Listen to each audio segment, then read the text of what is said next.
We're making a lightweight sort of interpretation of UHC on the Kingdom's SMP. Basically, the idea is to give a sense of diminishing total health, eventually resulting in player loss across a sort of limited PvP scope.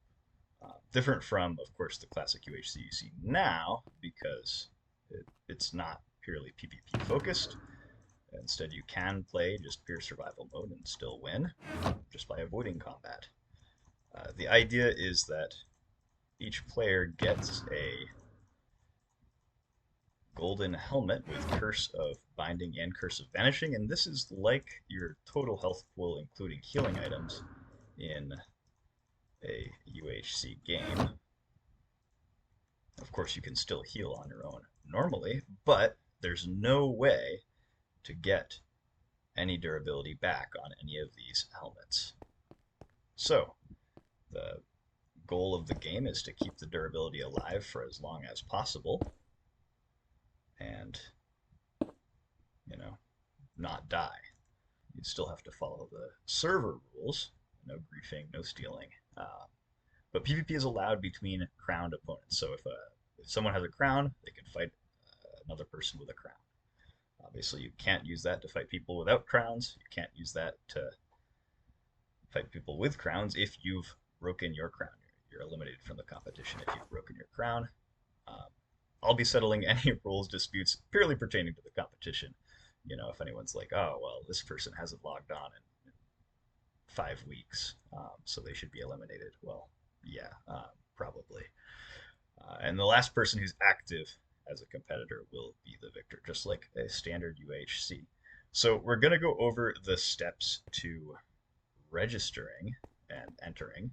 The first thing you're going to do is you're going to take this book and you're going to enter both your name and the time statistic that you're starting with. So we'll start with my name, and then definitely not signing the book. We're going to go to the statistics menu. We can see, okay, time played is 1.05 days. And so I'm going to go to time played and say 1.05 days. That's just a way to sort of check in and make sure that someone is still active at some point, if it's ever necessary. It's also to flex how much you've played. I don't know. I think 1.05 days is a lot of time, but I might be wrong. All right, from there, that part's all set. Now all that's left to do is remove the helmet, stand on the trap door, press the button to receive a cursed crown from the Lost Kingdom. Yes, we're settling their secession war.